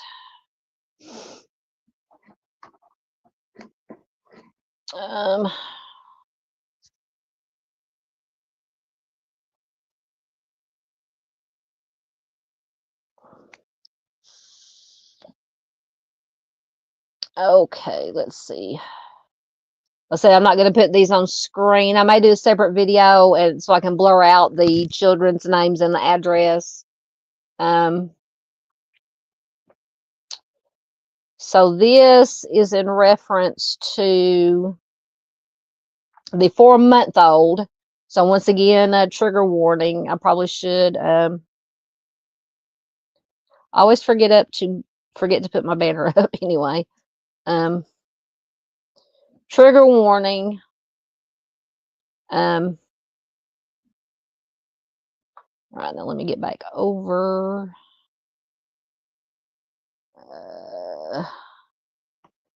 So this is in regards to the 4-month-old. On the 15th day of September 2019, 4-month-old, I'm not going to say the name, C, the 4-month-old son was treated at the White River Medical Center for a lower extremity injury. From this visit, it was determined that the child was suffering from a fracture of the left femur. Along with this finding, the hospital noted bruising to the face of the child. White River Medical Center's report also lists the child as being at a severe sepsis risk from injuries. At initial contact with medical staff, the mother and father of C provided that 2 days prior, C's leg had become stuck in their kitchen sink during a bathing, and while freeing the foot, that is when the injury supposedly occurred. The child was later transported to the Arkansas Children's Hospital for further treatment. A doctor with the Arkansas Children's Hospital noted that C suffered from an acute displaced transverse fracture of the left femoral hopefully I'm pronouncing most of this stuff right, femoral diaphysis, as well as 4 separate injuries of the face and ears. The doctor's report provides that there was no plausible explanation given for the child's injuries, and lists the injuries as being consistent with blunt force trauma, which is consistent with child harm. Sergeant Zach Rollins confirmed with the doctor that the child did not display any type of injury to the lower left foot or ankle, which would be consistent with a twisting or pulling injury from a fixed object, which means it could have happened when they were trying to supposedly get the child's leg out of unstuck from the drain. On the 24th of September 2019, Sergeant Zach Rollins with the Independence County Sheriff's Department conducted a residential search at the address. The search confirmed the residence, just gives the residence contained 2 sinks, one being a residential double bowl kitchen sink, the second being a single bowl bathroom vanity with a fixed stopper. The kitchen sink was a common stainless steel sink with a fixed drain, which would prevent a child's foot from entering. Due to Mr. Day and his wife's actions, confirming the child's injury days prior to seeking medical attention, which engaged in conduct creating a substantial risk of death or serious physical injury to the child. The Independence County Sheriff's Office is asking that both the mother and Gary Day be charged with endangering the welfare of a minor in the first degree, which is a Class D felony. So that was the story for the 4-month-old. And I believe he did, I'm trying to remember, he did plead, I believe plead guilty, and I can't remember what sentence he got, if any. But yeah, he's not, that was just the 4-month-old.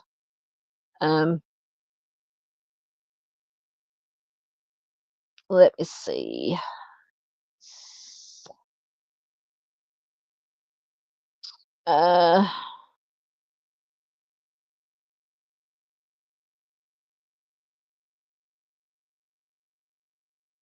Chris says, yes, I've seen the new pictures of them and I can't stand him. Yeah. Absolutely. Dandy says, I hope this has a happy ending. Yes, ma'am. I can't check it right at this moment because I'm using my phone. I got StreamYard on my phone, but I will check it. Excuse me.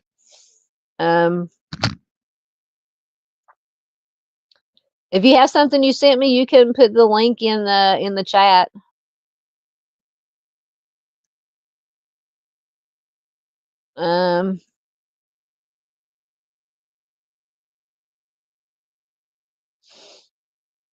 Yeah, sounds like a swell guy, huh? He could be trying to change his appearance, but I mean, I don't know.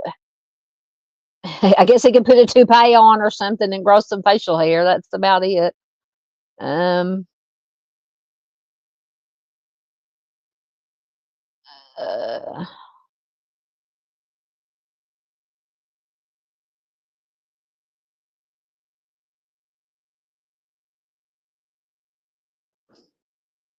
Right, let me see if I can find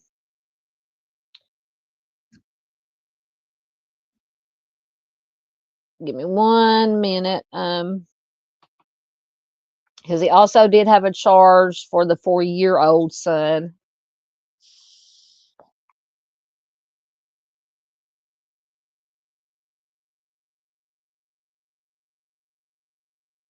Let me see if I can find it.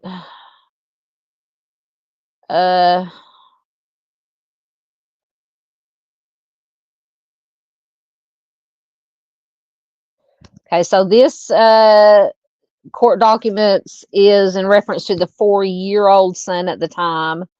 On 7/6/2023, Detective Harris was assigned the case. The victim's mother, who is Gary Day's wife, made a report on 7/5/2023. She stated that on 7/2/2023, her husband Gary Day admitted that while she was at work, the mother was at work, he lost it, grabbed their 4-year-old son, or maybe this is the same one because it's the same name. C was climbing on the entertainment center. He was in the bathroom eating toothpaste. The mother stated that when Gary got onto the child, he ended up leaving marks on his left arm and shoulder. The bruising seen on his arm matched that of one grabbing hard and squeezing tightly. FTO Starks observed the bruises on the child and asked him what happened. The child said, quote, "My dad hurt my arms by accident." On 7/11/2023, Detective Harris was able to contact the child's mother. An interview with a forensic interviewer was set up at the Wade Knox Advocacy Center in Lone Oak. Detective Harris was present during the interview. During the interview, C was shown a diagram of a male and female, a diagram. He was then asked which diagram looked like him. He pointed to the male. The child was asked to name different body parts on the diagram that were being pointed to by the interviewer. Once the body parts were named, the child is asked to point to the parts where Gary hurt him. The child pointed to the diagram and then grabbed his left arm and shoulder. The child mentioned that he didn't like it when his daddy, Gary, grabbed him like that. Throughout the interview, the child mentions that Gary gets mad and turns into, quote, the Hulk. The child stated that when he does this, it scares the child. When asked what happens, the child states that Gary punches the house. The child is asked if Gary has ever hurt him before. The child stated yes. The child also explains that Gary has grabbed him outside before. The child did not disclose any other information during this interview. Once the interview was concluded, Detective Harris spoke with the mother. The mother told Detective Harris what she has witnessed and why it took her a couple of days before she made her report. The mother stated that she had other photos of the child from the 2nd of July of 2023. She also stated that there was a video that she took with her phone of Gary yelling and cussing at both children. Oh, so it's two children. So one starts with a C. There's a C and an N. I'm not going to say the children's name. So there is a video. She has a video on her phone of Gary Day yelling and cussing at both of the children, the 4-year-old and the 2-year-old N. In the video, Gary is speaking loudly. He states, quote, "Shut the F up, N." The mother then asks Gary, quote, "What's your problem?" To which Gary states that he needs to sleep. He continues to speak on how he had a headache and every few minutes he would be woken up. In the video, Gary is heard speaking to C. The video shows Gary in C's room.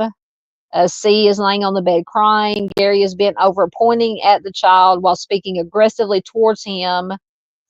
Gary is heard telling the child, "I effing told you not to wake me up. Did I tell you that? Then why did you do it?"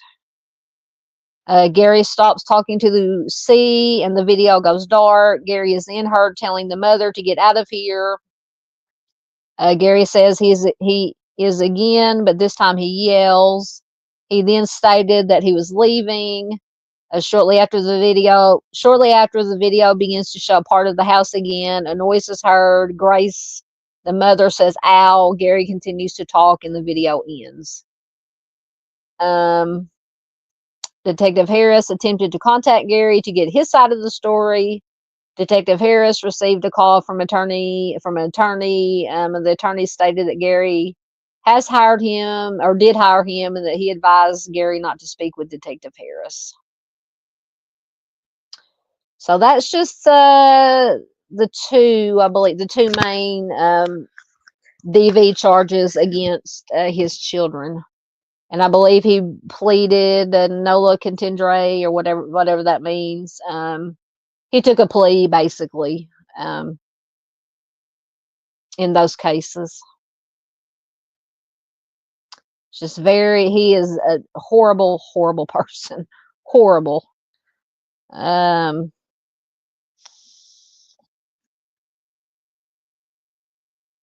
Yep, JP says, "I've got no words to describe this wacko." Oh, yeah. Yep. Yeah, Paula, he was charged. He took some kind of I can't remember exactly now. I remember reading in the court documents, he took a plea and basically got a slap on the wrist, basically. Uh,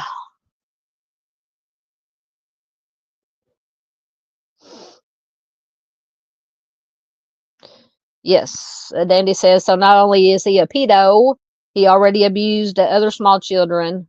Yep, not comforting at all. So that makes me very, obviously, very, very scared for Sophia's baby. Very, very possible. Who knows with this lunatic? Who knows? So far, he seems to like the girls, but you never know. You never know.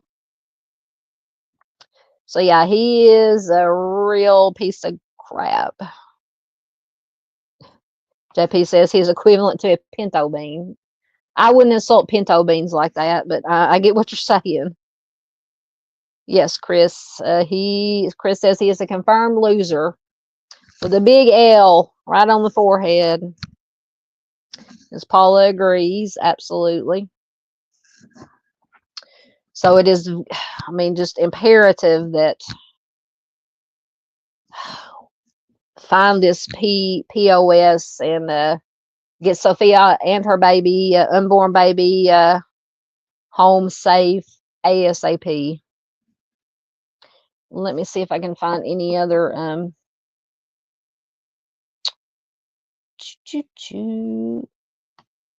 any if I can spell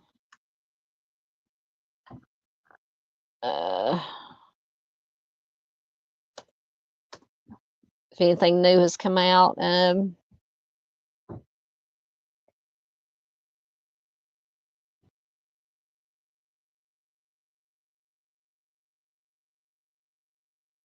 Don't see any new. Everything, all the information I can find is just from 5 and 6 days ago.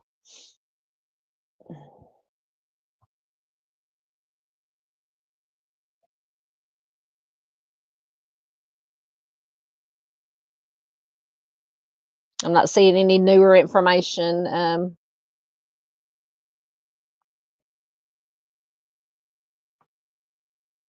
Yes, Paula, he was charged with what I say, first and second degree battery. He basically made a plea deal,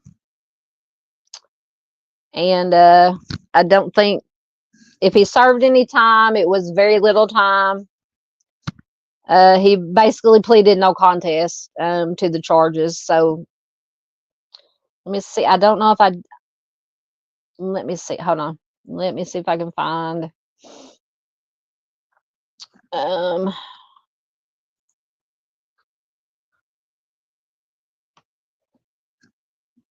See if I can find.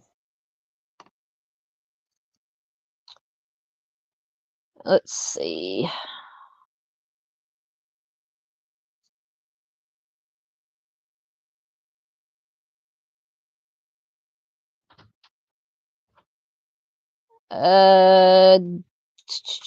No plea, Nola prosec.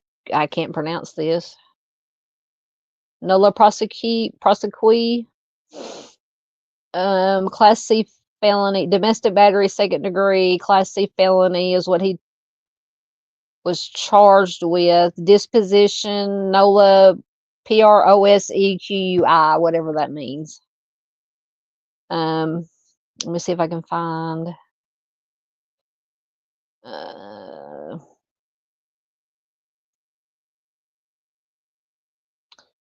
The arrest warrant. I'm trying to find the judgment. I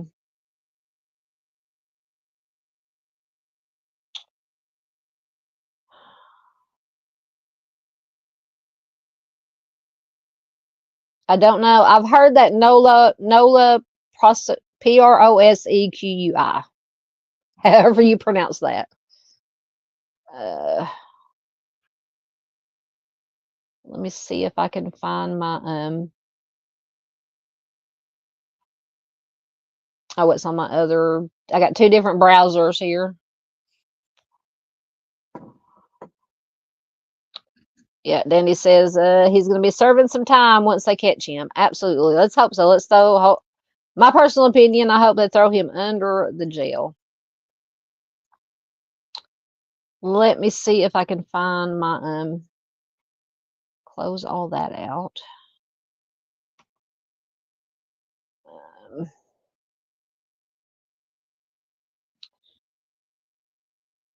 I'm going to my case search site for court documents.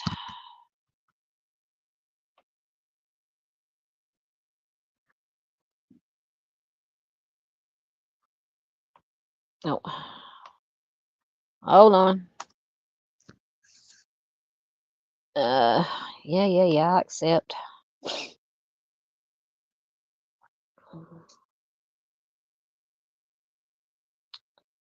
Okay, let me do this one.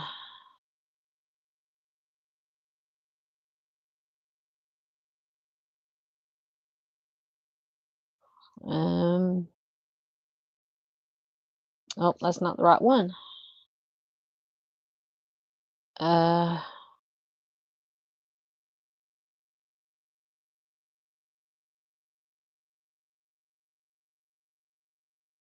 Maybe this one's it.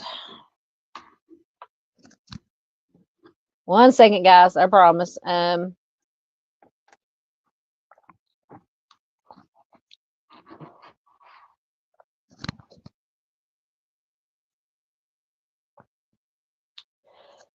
He pled guilty to endangering the welfare of a minor, first degree.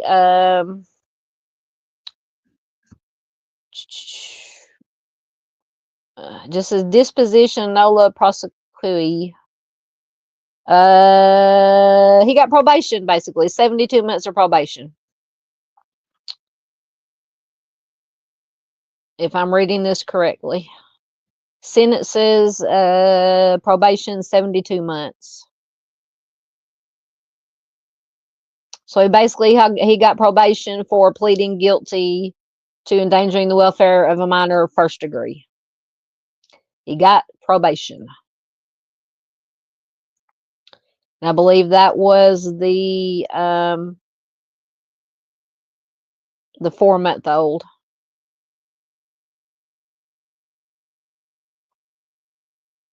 Let me see if I can find the other one.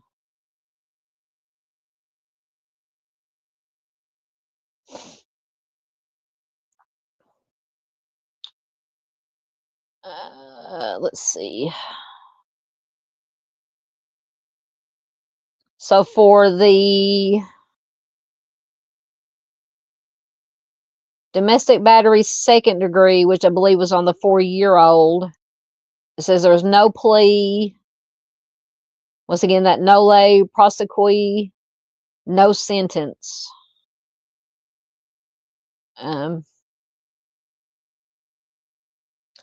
So I don't understand that. Hold on, let me see if I can.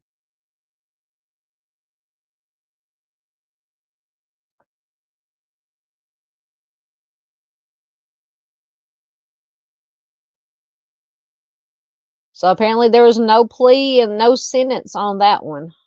I don't understand that, but and there's no documents for me to available to look at. Let me see what this says.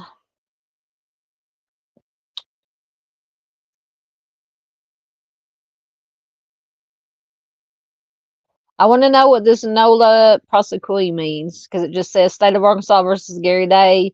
It is ordered a judge that the above styled criminal action against Gary Day is nola prosequi based on the state's request. It is so ordered. Anyway, I don't know about all these most of these legal terms, but at least with the 4-month-old, he pled guilty to first degree battery and was given probation. 72 months probation was all he was given for that.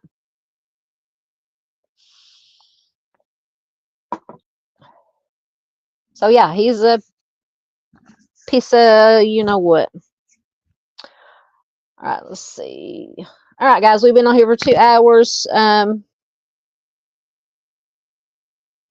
Oh, well, okay. Thank you, Dandy. Dandy says you can read it there on the screen. I'm pronouncing it wrong. Is a Latin phrase that means to be unwilling to prosecute. So that means they were unwilling to the prosecutor's office, whoever makes the decision, was unwilling to prosecute him in the case of the 4-year-old.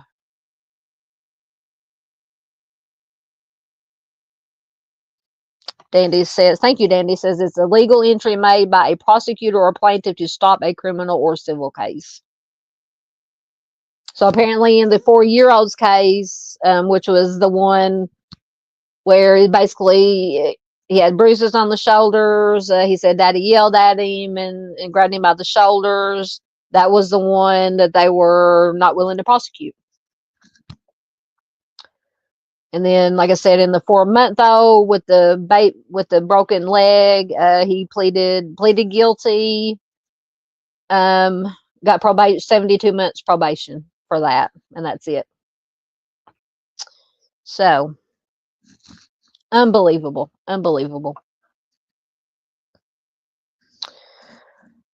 All right, guys. Unless you guys got anything else, we're going to get out of here for the night. Thank you, everybody, for being here. Don't forget to hit that like button. Thank you, everybody watching replay. Thank you, everybody in chat. Thank you, everybody, all the lurkers. Let's see. I'll have some definitely have some videos for you guys to upload for you guys this week. Excuse me. This coming Friday, I probably will be able to do a True Crime After Dark. Until then, hold on, I'm multitasking. Until then, everybody stay warm, stay dry, stay whatever makes you comfortable in your part of the world. I'm going to leave this up here because this is very important. Not that our cold cases that we went over from Maryland aren't important, but right now, Sophia and her baby are urgent importance. So I'm going to leave that up there. I'll go ahead and take down my take that down. Get back to my comments. Thank you very much. Thank you, Miss Dandy. Good to see you back, my dear. I've been missing you. So until hopefully I see you live again Friday, everybody have a good week. Look for the video uploads. Take care of yourselves. Be careful out there. Take care of each other. We are all we have. So we have to take care of each other. If you see something, say something. If you know something, say something about anything that you see that you think is nefarious or just not right. You know, there's no shame in calling 911. If it turns out to be nothing, it's nothing, but it's better to be safe than sorry. That's what I always say. So until next time, I love you guys, and I will hopefully see y'all live Friday night. Thanks, guys.